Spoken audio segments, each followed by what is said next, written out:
This program is brought to you by समयसँगै अघि बढ्दै नेपाल बैंक लिमिटेड, नेपालको पहिलो बैंक।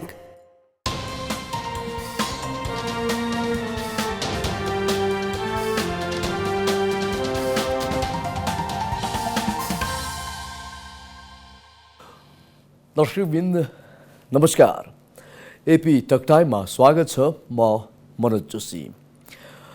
पछिल्ला केही दिनमा विद्युत आपूर्तिमा फेरि पनि समस्या सृजना भएको गुनासो बढ्दै जाँदा प्रधानमन्त्री केपी शर्मा ओलीले हिजो मात्र नेपालको सबैभन्दा ठुलो ढल्केबार मुजफ्फरपुर प्रसारण लाइनको उद्घाटन गर्नुभएको छ। यो सब स्टेसन सुचारू भएपछि नेपालमा विद्युत उत्पादन, वितरण र प्रसारणमा देखिएका समस्या हट्छन् त भन्ने प्रश्न पनि उठेको छ। कुरा र कागजमा हामीले जे पनि गर्न सक्छौँ, तर कुनै पनि कुरालाई व्यवहारमा उतार्न निकै गाह्रो छ। यता नेपाल विद्युत प्राधिकरणले उत्पादित बिजुलीको राम्रोसँग व्यवस्थापन गर्न नसकेको अवस्थामा निजी क्षेत्रले हामीलाई विद्युत व्यापारको जिम्मा दिने हो भने हामी गर्न सक्छौँ भनिरहेका छन्। के दिन सकिन्छ त निजी क्षेत्रलाई विद्युतको जिम्मा? आज हामी यिनै सेरोफेरोमा रहेर छलफल गर्नेछौँ। हामीसँग हुनुहुन्छ जलस्रोत विज्ञ डाक्टर कृष्ण प्रसाद दुलाल। डाक्टर साहब, स्वागत छ। धन्यवाद। कसरी बित्दैछ यहाँको दिन? साधारण रूपमा अब काम यही क्षेत्रमा काममा लागि छ। यसमै अब कहिले फिल्डतिर जाने, साइडतिर जाने, कहिले यहीँ बसेर काम गर्ने, नर्मलै भनौँ, यस्तो विशेष केही नै छैन है। प्रधानमन्त्री केपी शर्मा ओलीले हिजो उद्घाटन गर्नुभएको ढल्केबर मुजफ्फरपुर प्रसारण लाइनले निकै वाहवाही कमाएको छ नि। कस्तो हो यो प्रसारण लाइन?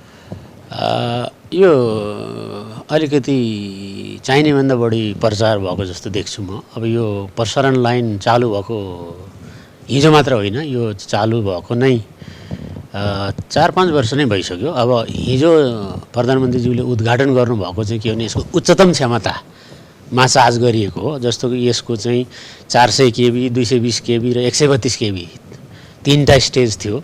132 केबीमा त मलाई जहाँसम्म लाग्छ प्रधानमन्त्रीज्यूको भारत भ्रमणको बेलामा प्रधानमन्त्रीज्यू र भारतीय प्रधानमन्त्रीज्यू मोदीजीले संयुक्त उद्घाटन गरेर 80 मेगावाटको विद्युतलाई प्रवाह गरिएको थियो। त्यो भनेको हाम्रो प्रधानमन्त्रीज्यूको अघिल्लो भारत भ्रमणको बेलामा, अघिल्लो चोटिको प्रधानमन्त्री हुँदैखेरि। यसको अर्थ यो लाइन चार्ज भएको 5 वर्षभन्दा बढी भयो या आसपास भइसकेको छ। त्यसपछि यसलाई फेरि अपग्रेड गरेर 232 मा पनि चार्ज गरियो। त्यति बेला कुनै प्रसार गरिएन, तर अहिले चाहिँ 400 केबीमा चार्ज गर्दा चाहिँ निकै ठुलो प्रचार गरिएको छ। अब यो सायद यो अहिलेको राजनीतिक माहौललाई केही न केही रूपमा प्रयोग गर्न खोजिएको हो कि जस्तो लाग्छ।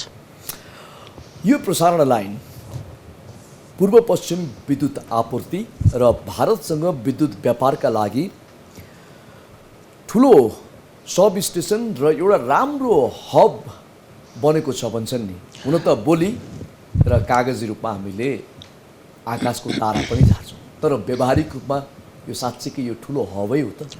निश्चित रूपमा पनि यो एउटा कस्तो भने हाम्रो सडकहरूमा ठुलो जङ्सन या चोक भने जस्तै हो हुनलाई। यहाँबाट अन्तर्देशीय प्रसारण लाइन, पहिलो अन्तर्देशीय उच्च भोल्टेजको प्रसारण लाइन ढल्केबार मुजफ्फरपुर, जुन तपाईँले अघि पृष्ठभूमिमा पनि भन्नुभयो, त्यसकै लागि नै निर्माण गरिएको सब स्टेसन हो यो। र तपाईँले भन्नुभयो जस्तो यसलाई आयात निर्यातमा प्रयोग गर्ने यसको अलिकति अब्जेक्टिभ पनि छ। आजको दिनसम्म हामीले निर्यात त गर्न सकेका छैनौँ, तर आयात चाहिँ भइराखेको छ यसबाट। र हाम्रो अहिलेको विद्युत समस्या, ऊर्जाको समस्या, लोड सेडिङको समस्या हल गर्नलाई यो लाइनको मुख्य भूमिका रहेको छ।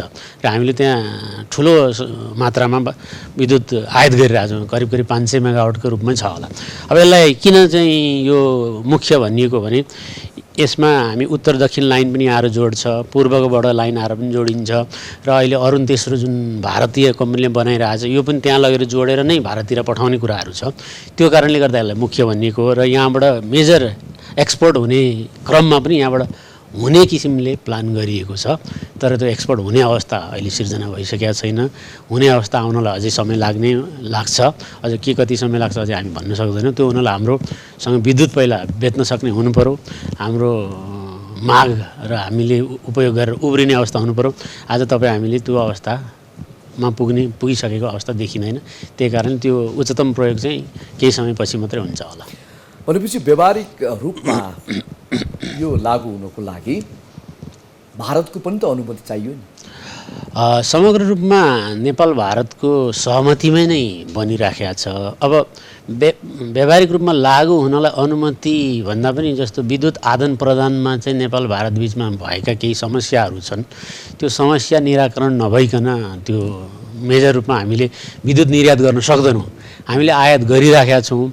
अब भारतीय बजार हाम्रो लागि अझै खुलिसकेको छैन। यी समस्याहरू नीतिगत समस्या, अब राजनीतिक रूपमा गर्नुपर्ने समस्या, समाधान गर्नुपर्ने समस्या र ब्युरोक्रेटिक रूपमा समाधान गर्नुपर्ने समस्याहरू समाधान नगरिकन यो प्रसारण लाइनलाई उच्चतम प्रयोग गर्न सकिने अवस्थामा हामी पुग्न सक्दैनौँ। अब हामीले आयातको रूपमा त यसलाई प्रयोग गरि नै राखेका छौँ र मेरो विचारमा सर्ट टर्म छोटो समयका विद्युत आयात निर्यातका कामहरू यसबाट बेसिकली आयात चाहिँ गरिराखेकै छौँ। अब निर्यातको अवस्थालाई पुग्न चाहिँ केही समय लाग्छ होला। भन्नुपर्दा यो सब स्टेसन बिचमा काम रोकिएको थियो, जहाँसम्म लाग्छ त्यस्तो लाग्छ मलाई, र तोकिएको समयभन्दा केही ढिला गरी यो निर्माण सम्पन्न भएको अवस्था छ। यसले कति मेगावाट विद्युत प्रसारण गर्न सक्छ र यसका नकारात्मक र सकारात्मक पक्ष यहाँको विज्ञताले के भन्छ? अब यसले उच्चतम क्षमतामा चाहिँ विद्युत 1200 मेगावाट प्रसारण गर्न सक्ने अहिले चर्चामा आइरहेको छ। अझै पनि यसको फुल उच्चतम क्षमतामै प्रसारण गर्न सक्ने गरी यसलाई निर्माण भइसकेको छैन। अहिले चाहिँ 900 मेगावाट आसपास यसले प्रसारण गर्न सक्छ भनिएको छ। तर हामीले सँगसँगै बुझ्नुपर्ने के छ भने यो आफै तयार भएर मात्रै यसले फुल्ली फङ्सन गर्न सक्दैन। किनभने विद्युत त्यहीँ खपत हुने होइन, विद्युतलाई त्यहाँबाट कता लैजाने त होइन। हाम्रो अब यसको लोकेसन करिब करिब नेपालको सेन्टर त नभनौँ, थोरै पूर्वतिर छ।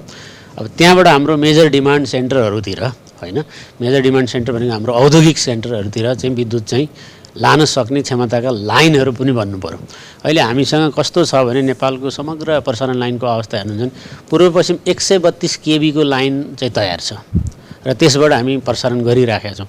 132 केबीको लाइनबाट हाम्रो विद्युतको मागहरू धान्नलाई असम्भव भइसकेको छ र 132 केबीको लाइनले मात्रै हाम्रो विद्युतको माग समग्र धान्न सक्दैन होइन। उच्चतम क्षमताका लाइनहरू निर्माणाधीन छन्, जस्तो 232 केबीको लाइन र 400 केबीको लाइन पनि निर्माणाधीन छन्। पूर्व पश्चिम जस्तो हेटौँडाबाट इनरुवातिर, यता पश्चिम बर्दाघाटतिर होइन, बुटवलतिर लाइनहरू बन्दैछन्।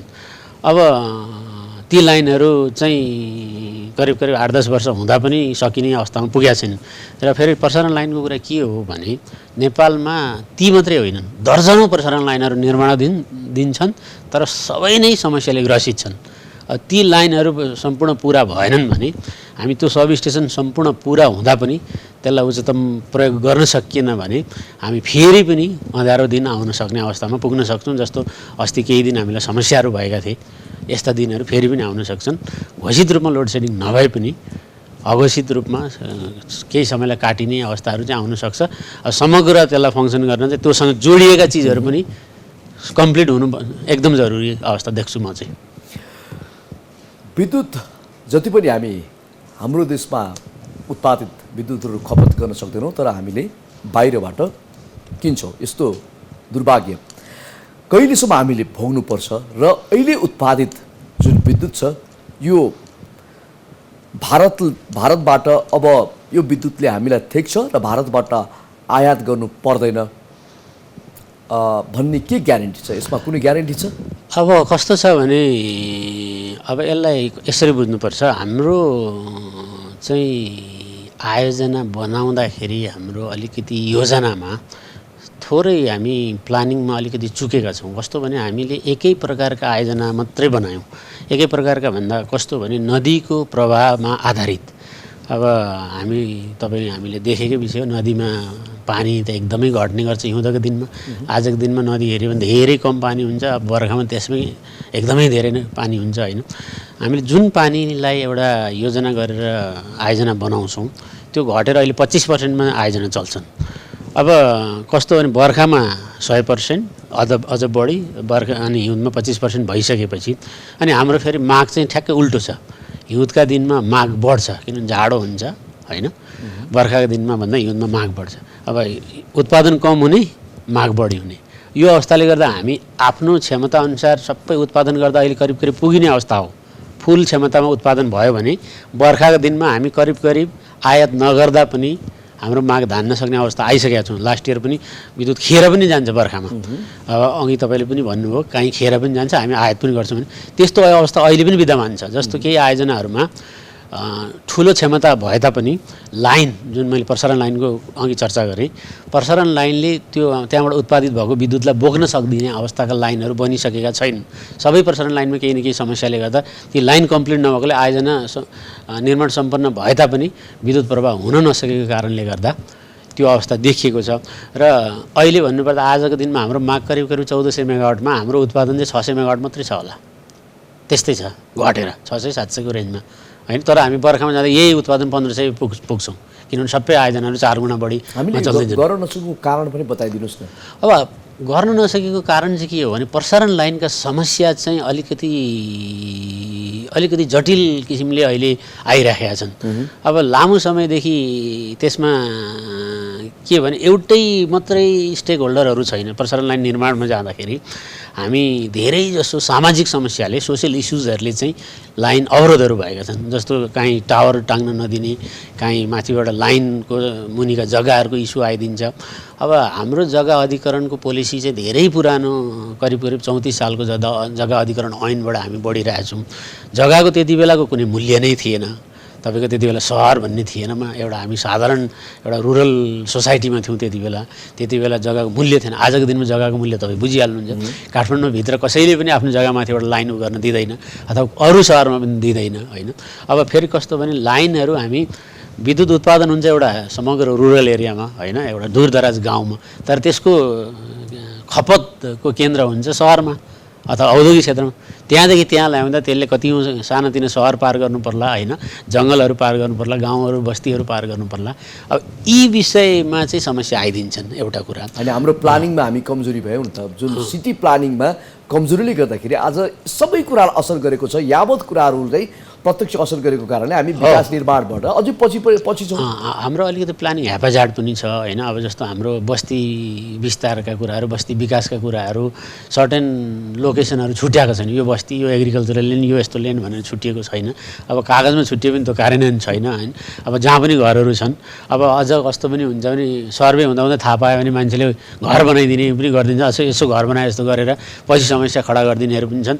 अब सरकारी निकायहरू त्यो लेभलको प्रोएक्टिभ छैन होइन। अब यहाँ यावत समस्याहरूले गर्दा प्रसारण लाइनमा चाहिँ निकै ठुलो चुनौती भोग्नु परिरहेको अवस्था छ। यी कारणले गर्दा निजी उत्पादकहरू समस्यामा छन्।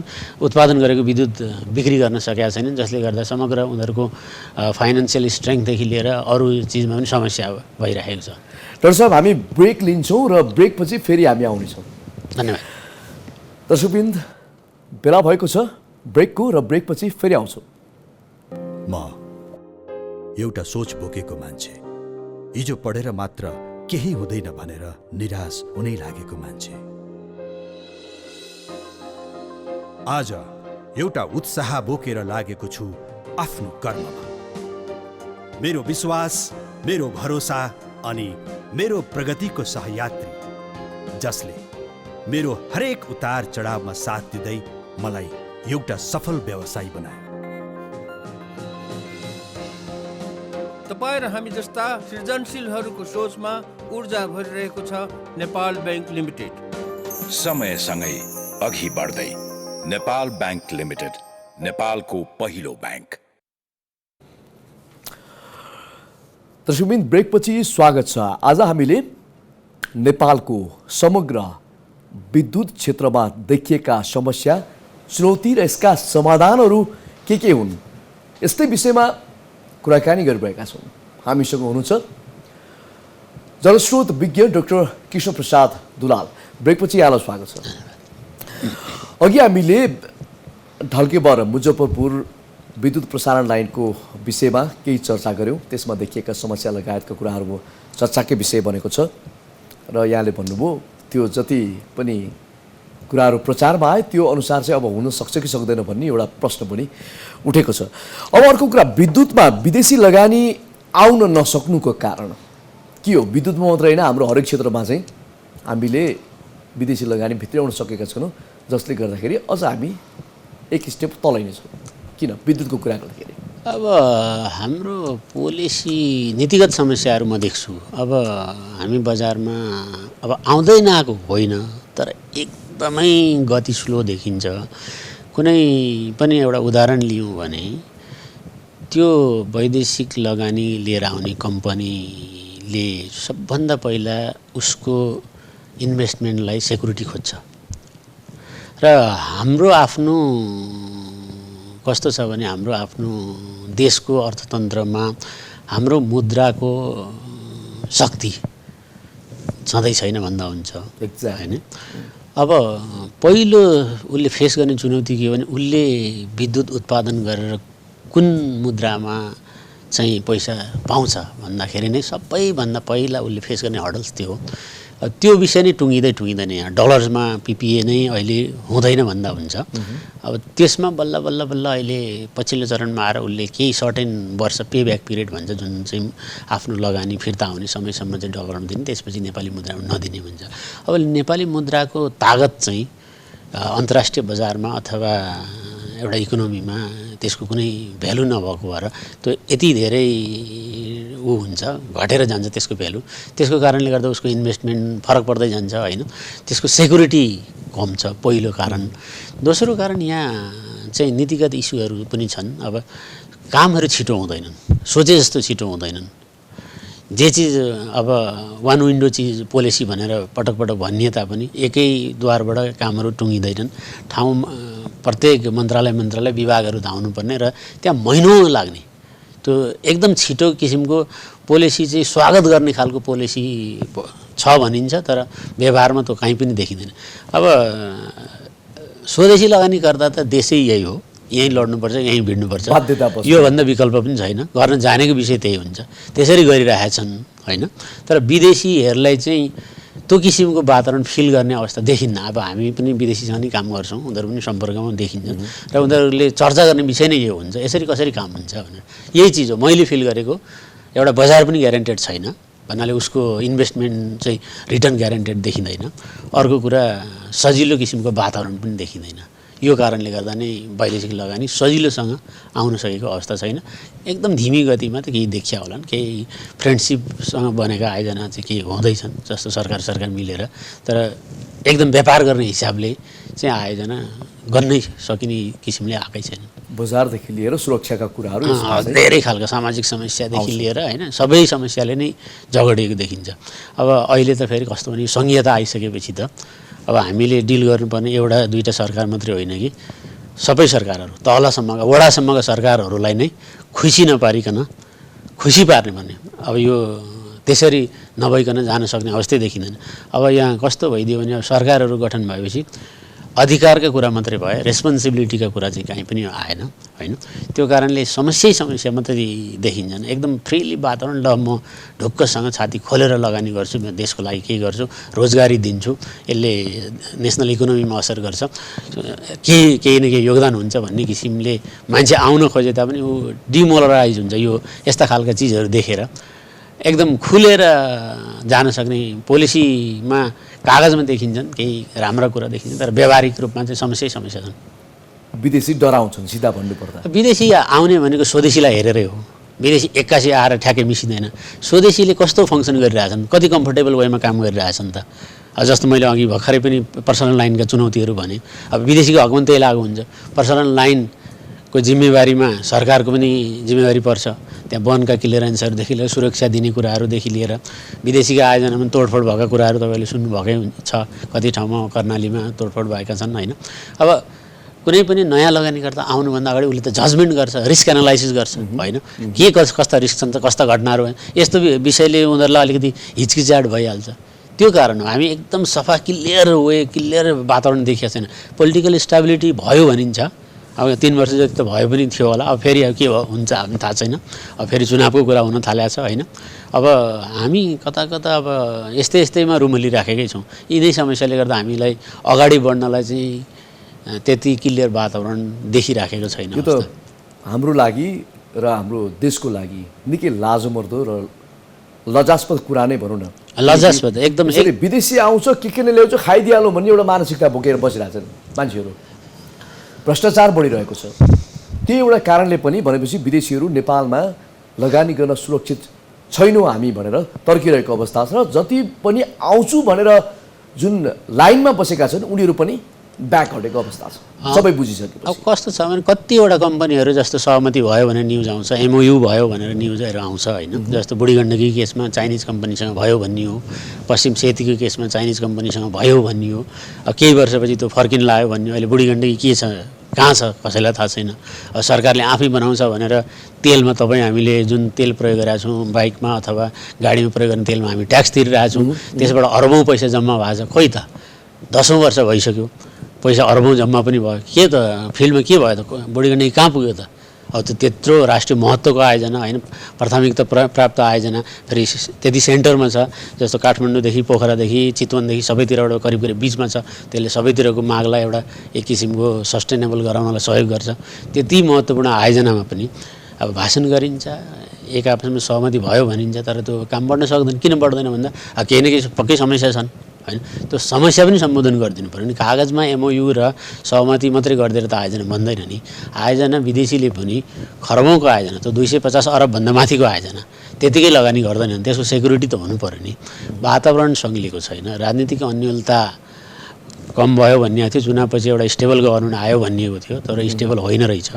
अब त फेरि अनस्टेबल सुरु भएको छ। यस्तो वातावरणमा त आउँदैन। उनीहरूले कस्तो हुन्छ भने फरेन इन्भेस्टमेन्ट चाहिँ इन्डिकेटर चेक गर्ने कुराहरू हुन्छ। उनीहरूले जज गर्छ सरकार कस्तो फङ्सन गर्छ, त्यहाँको अरू सबै चिजहरू के हो त होइन, प्यारामिटरहरू हेर्दाखेरि अब उनीहरूको लागि योभन्दा उनीहरू त कम्पेरिजन गर्छ। व्यापार गर्ने मान्छेले त जहाँ सबभन्दा सुलभ छ, जहाँ सबभन्दा सुरक्षित छ, जहाँ सबभन्दा फाइदा छ त्यतै जान्छ। भनेपछि यो यहाँको कुरा मैले बिचमा काटेँ। जति पनि विदेशी कम्पनीहरू, विदेशी निर्माण कम्पनीहरू नेपालमा आएर कन्ट्र्याक्टमा काम गरिरहेका छन्, उनीहरूले बिचमै ठेक्का रद्द गरिदिनु र काम गर्दा गर्दा थाहा नै नदिकन भागेर जानु, कारण यही हुन्। अब त्यसमा चाहिँ अलि फरक पनि हुनसक्छ। जस्तो अब तपाईँले प्रसङ्ग उठाएको मेलम्चीको हुनसक्छ होइन। अब त्यो अहिले डिस्प्युट अन्तर्राष्ट्रिय अदालतमा छ सायद। अब उसका कुरा फरक छन्, यताका कुरा फरक छन् होइन। अब ठेक्का सम्झौता चाहिँ कस्तो हो भने हामीलाई काम गर्दैछौँ भने केही न केही डकुमेन्टेसनले बाँधेको हुन्छ। हामीले कन्ट्र्याक्टर लगाइसकेपछि उसलाई एउटा ठेक्का सम्झौता अन्तर्गत गराउनु पर्ने हुन्छ। अब ठेक्का सम्झौता अनुसार काम गराउन नसक्नु, काम गराउनेको त्रुटि भयो।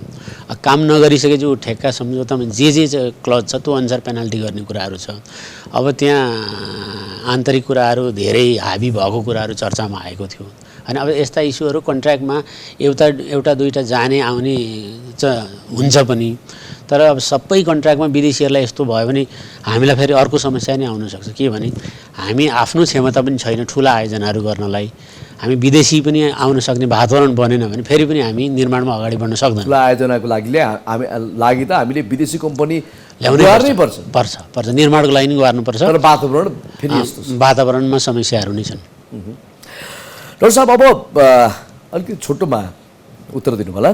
सरकारले निजी क्षेत्रबाट उत्पादन गरिएका विद्युतहरू प्रसारण लाइनमा जोड्न सकेन भन्ने जनगुनासो आउँछ के यो कुरा साँचो हो?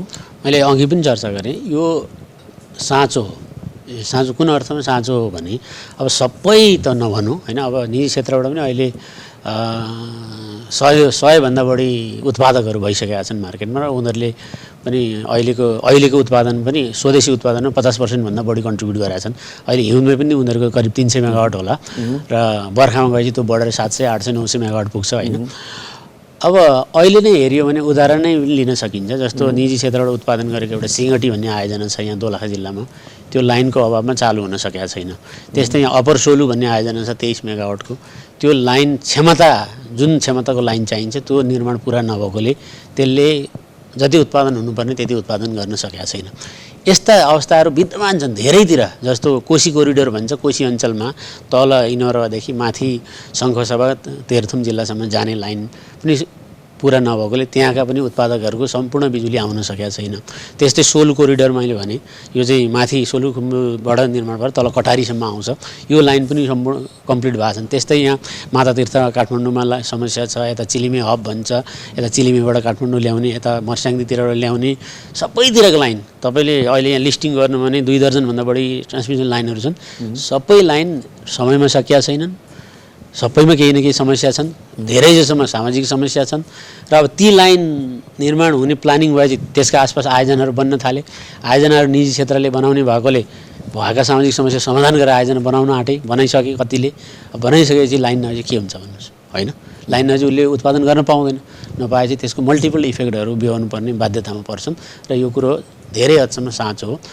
सबै उत्पादकलाई नभए पनि केही उत्पादकहरू 5-7वटा उत्पादकलाई एकदम प्रत्यक्ष असर गरिरहेको अवस्था छ। अहिले निजी क्षेत्रहरू विद्युतको जिम्मा हामीलाई दिनुहोस्, हामी यसलाई व्यवस्थापन गरेर अगाडि लैजान सक्छौँ र तयार छौँ भनिरहेको अवस्थामा निजी क्षेत्रलाई विद्युत व्यापारको जिम्मा दिन सकिन्छ या सकिँदैन? कस्तो हो भने अब विद्युत व्यापार त अहिलेसम्म हाम्रो ओपन भएको अवस्था छैन, भने अन्तर्राष्ट्रिय व्यापार चाहिँ होइन। अब इन्टरनल त अब करिब निजी क्षेत्रको पहुँच भनौँ अथवा निजी क्षेत्रको स्वामित्व चाहिँ उत्पादनको हकमा 50% बढी भइसक्यो भनेर मैले अघि पनि भने। र अब उत्पादन बाहेक प्रसारण र वितरण चाहिँ अहिले पनि सरकारी स्वामित्व अन्तर्गत नेपाल विद्युत प्राधिकरणले मात्रै गरिराखेको छ। अब हाम्रो नयाँ विद्युत ऐनले चाहिँ यो सबै खोल्ने भनेर चर्चा गरिएको छ, तर ऐन पास भइसकेको छ। गर्न खोज्नुले समस्यामा पारिन्छ किन? अब त्यो चिजहरू चाहिँ कस्तो हो भने हाम्रो फङ्सनिङ, गभर्मेन्टको फङ्सनिङ चाहिँ त्यति सहज, त्यति प्रोएक्टिभ किसिमको देखिँदैन। उहाँहरू केही चिज, नयाँ चिजलाई तुरुन्त समर्थन गरेर एक्सेप्ट गरेर जान सक्ने पनि देखिन्न। अब यस्ता चिजको कारणले गर्दा नयाँ कुराहरू हुन समस्या छ। अब तपाईँले भनिसक्नुभयो निजी क्षेत्रले व्यापारको कुरा पोलिसीमा यो आइसकेको अवस्था छ, तर अब कार्यान्वयनमा केही इस्युहरू होलान्, ऐनहरू आउनु पर्यो, नियमावलीहरू आउनु पर्यो। व्यापारको कुरामा अलिकति उल्झन अझै पनि छ। अब निजी क्षेत्रले चाहँदा केही गर्न सक्छ होला, तर अब निजी क्षेत्र पनि त्यो लेभलमा तयार हुनु पर्यो। नयाँ चिजमा केही तयारी पनि आवश्यक छ। अब व्यापारको कुरामा सरकारको भन्दा मेरो विचार निजी क्षेत्रको फङ्सनिङ चाहिँ राम्रो हुन्छ होला। अब अन्तिममा एकदम 2 लाइनमा के भन्न चाहनुहुन्छ हाम्रा दर्शकलाई? दर्शकहरूलाई म समग्रमा के भन्न चाहन्छु भने विद्युत चाहिँ हाम्रो लागि एकदम आवश्यक कुरा हो। विद्युत निर्माणमा अवरोध चाहिँ नगरिदिउँ, होइन? र यो चाहिँ सरकारले जे कार्यक्रमहरू गाउँ गाउँमा ल्याएको हुन्छ त्यसमा एक आपसमा सहमतिमा निर्माण कुरालाई अवरोध नगरिदिँदाखेरि चाहिँ निजी क्षेत्रका उत्पादकदेखि लिएर सरकारी सबैको पनि यो उत्पादनमा एउटा अलिकति हामी स्वावलम्बन हुनेतिर अग्रसर हुन सक्छौँ। यसको लागि सबैको सहयोग होस् भन्ने मेरो चाहना छ। यहाँसम्म आएर आफ्ना महत्त्वपूर्ण भनाइ राखिदिनु भयो, त्यसको लागि डाक्टर साहबलाई धन्यवाद। मेरा पनि केही कुरा राख्ने मौका दिनु, यसको लागि धन्यवाद। दर्शकवृन्द, आज हामीले कुराकानी गऱ्यौँ नेपालमा विद्युतको अवस्था र यसलाई कसरी सुचारू गर्न सकिन्छ र आगामी दिनमा विद्युत लगायत जलस्रोतको जति पनि हामीले चाहिँ उपयोगिता लिएका छौँ यसलाई चाहिँ अझ विस्तार गर्नको लागि के गर्न सकिन्छ, समस्या के थिए, चुनौती के छन् र यसको समाधान कसरी गर्न सकिन्छ लगायतका विषयमा कुराकानी गर्दै थियौँ। हामीसँग हुनुहुन्थ्यो जलस्रोत विज्ञ डाक्टर किशोर प्रसाद दुलाल। AP1 हेर्दै गर्नुहोला। नमस्कार। This program is brought to you by समयसँगै अघि बढ्दै नेपाल बैंक लिमिटेड, नेपालको पहिलो बैंक।